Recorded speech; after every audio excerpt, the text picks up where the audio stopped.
This is Gerardo Del Real with Resource Stock Digest. Joining me today is the president and CEO of Nevada Sunrise Metals, Mr. Warren Stanyer. Warren, it is great to have you back on. Another set of phenomenal results. How are you today, sir? Well, I'm pretty good, and thanks for having me on.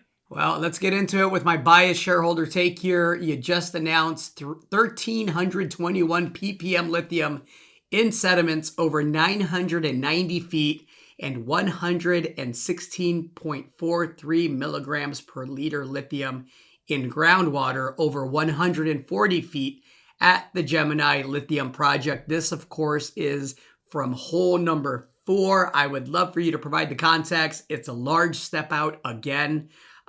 You clearly are hell-bent on proving out scale efficiently, and clearly the drill bit and Mother Nature has been kind to you, though Mother Nature has kind of thrown some surprises in the sense that a lot of this stuff has never been seen in this valley. No, it hasn't. When you look at, there was drilling to the east. We drilled at Jackson Wash in 2017. We drilled to 2,700 feet. We did not sample the sediments, but we didn't see the same green clay. We were looking for brine only at the time.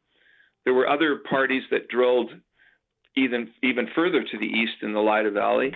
I don't believe they were successful finding any brine, but this green clay and its variations, I mean, we knew of it in 2016, 2017.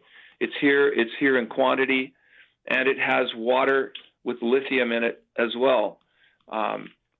It's not a classic saline brine. We know that. It's a carbonate style brine, but we do have total dissolved solids of over 100,000 in these samples. So the lab calls it a brine, and we can call it a brine. What comes next? I know that there's samples pending for the final 450 feet. So again, this is already a very, very impressive hole. We're still missing darn near 140 meters of the bottom of it, right? We are, and that's where we've had the highest numbers in the sediments. I mean, 30 feet of 4,329 ppm lithium. So when we get this last 500 feet back, or 450 feet, it's going to be very interesting to see if those grades continue and what they add to the whole equation here. How have the labs been for you, Warren? And I guess, in a roundabout way, what I'm asking you is, when do you anticipate, and I hate to put you on the spot, but I'm going to do it anyway. When do you anticipate and hope for the next set of results for that bottom, 137 meters of that hole?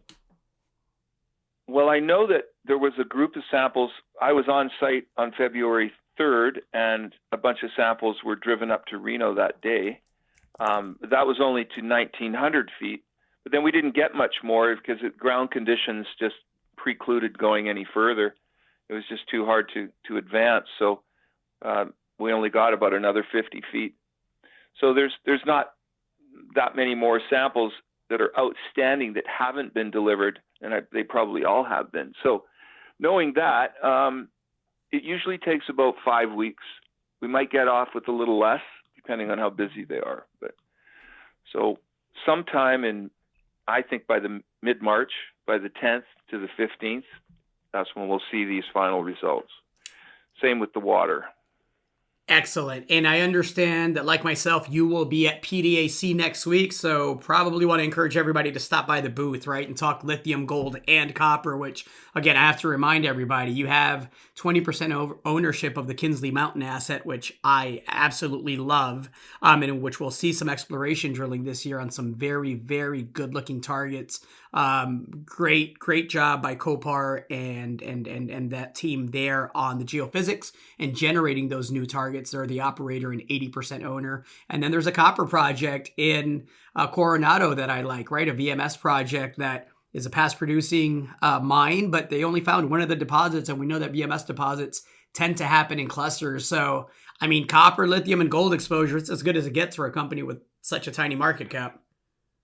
Yeah, and regarding Coronado, there's a paper about to be published by Ted DeMatteis, who's a geologist that's worked with us there. I believe it'll be in the Journal of Economic Geology. It's just been submitted. And he talks about that very thing, that the Big Mike deposit, which is not on our claim group, but we come right up to it. It's been held for a number of years by a family. It's not that many claims because it's not that big, but it was super high grade. So, the chances are and the probabilities are there's other VMS deposits in that region, and we're on that trend. So we do want to get out there and do some work. It's just right now we're completely caught up in the Gemini project, and we'll try and get a drill going on Coronado this year as well. Exciting times, drilling at Coronado, drilling at Kinsley Mountain, obviously more drilling here in Nevada on the lithium side.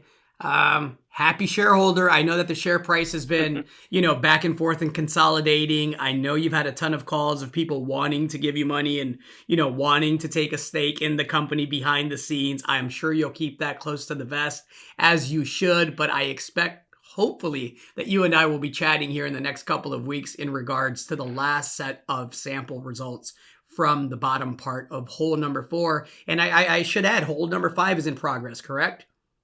It is, yeah. And just looking at the map we put out, now we've established this triangle. And what we're trying to do here is expand it into a polygon or a rectangle with a couple of more holes. So number 5 is one of those.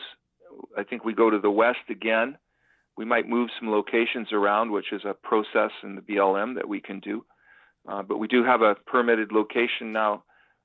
Let's see, it's northwest of hole 5, it's south of hole 4. That would kind of make a nice little bottom to our rectangle. So there's a lot more to do. And when you look at the distances, you can see some of these lines, they're half a mile, 3/4 of a mile apart. And that's a substantial amount of ground and a substantial volume that we hope to someday get into a resource. I'm also looking forward to results from the lab with the gentleman that you recently had come on and has a patent on extraction. I think that's really overlooked, especially given the nature of the lithium and where it is and how it sits. Do you want to speak to that before I let you go, Warren? Sure. Willem Diveston is just a very accomplished metallurgist, highly schooled. He's almost like a professor in his craft, let's call it that. And he has some ideas for us, and we'll be talking about those soon. In the meantime, we're looking at these initial extraction tests, which are ongoing right now. As a matter of fact, my next call this morning is to him.